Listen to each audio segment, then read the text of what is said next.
नमस्कार, आपके साथ मैं हूं आदित्य कुमार। हरियाणा विधानसभा चुनाव 2019 के बाद जेजेपी यानी जननायक जनता पार्टी के दुष्यंत चौटाला किंग मेकर बने थे। साथ ही उन्होंने भारतीय जनता पार्टी के साथ बनी गठबंधन की सरकार में उप मुख्यमंत्री तक बनाया था।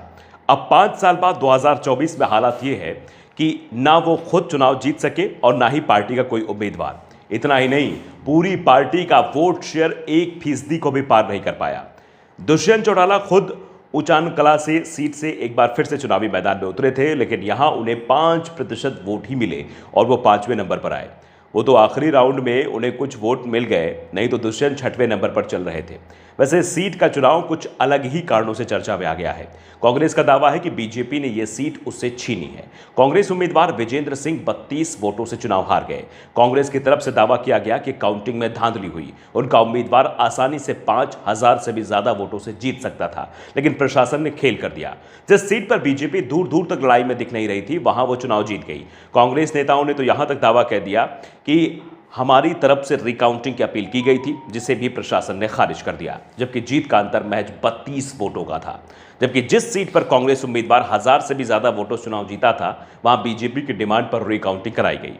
हरियाणा में 32 वोटों की जीत सबसे छोटी जीत थी और दावा किया जा रहा है कि इस जीत में भी बीजेपी की तरफ से खेल किया गया और इसमें प्रशासन ने उसका साथ दिया, जबकि प्रशासन की तरफ से कांग्रेस के सभी दावों को पूरी तरीके से खारिज कर दिया गया है। हरियाणा की हार कांग्रेस के लिए बड़े झटके से कम नहीं है, लेकिन कांग्रेस से भी बड़ा झटका अगर किसी को लगा है तो वो है दुष्यंत चौटाला। विधानसभा चुनाव के कुछ महीनों पहले तक दुष्यंत डिप्टी सीएम पद पर काबिज थे, लेकिन भाजपा में हुई हलचल ने सारे समीकरण को बदल दिया। जेजेपी और बीजेपी का गठबंधन टूटा। इसके बाद उनकी पार्टी ने उनके कई विधायक भी टूट गए। उनकी वापसी की उम्मीद कहे जा रहे 2024 विधानसभा चुनाव भी बड़ा जेजेपी और दुष्यंत के लिए एक झटके की तरह रहा। हरियाणा की उचाना कला सीट से मैदान में उतरे दुष्यंत 5वें स्थान पर रहे। उन्हें 5% से भी कम वोट मिला। वो दल के उन नेताओं में शामिल थे जिनकी जमानत जब्त हो गई थी। बीजेपी के देवेंद्र चतुर्भुज उत्तरी को जीत मिली।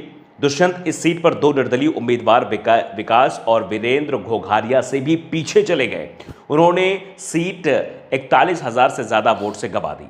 विधानसभा चुनाव में जेजेपी का एक भी उम्मीदवार चुनाव नहीं जीत पाया। यहां तक कि पार्टी का वोट शेयर भी 15% से घटकर 1% से भी कम पर आ गया था।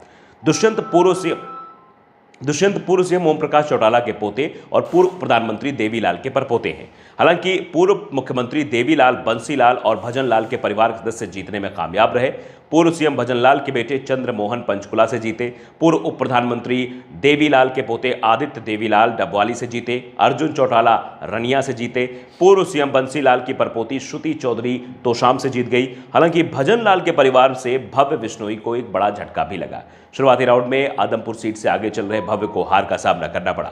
खास बात यह है कि आदमपुर सीट पर 50 सालों से ज्यादा समय तक भजनलाल परिवार का कब्जा रहा, लेकिन इस बार उनके परिवार को हार का सामना करना पड़ा है।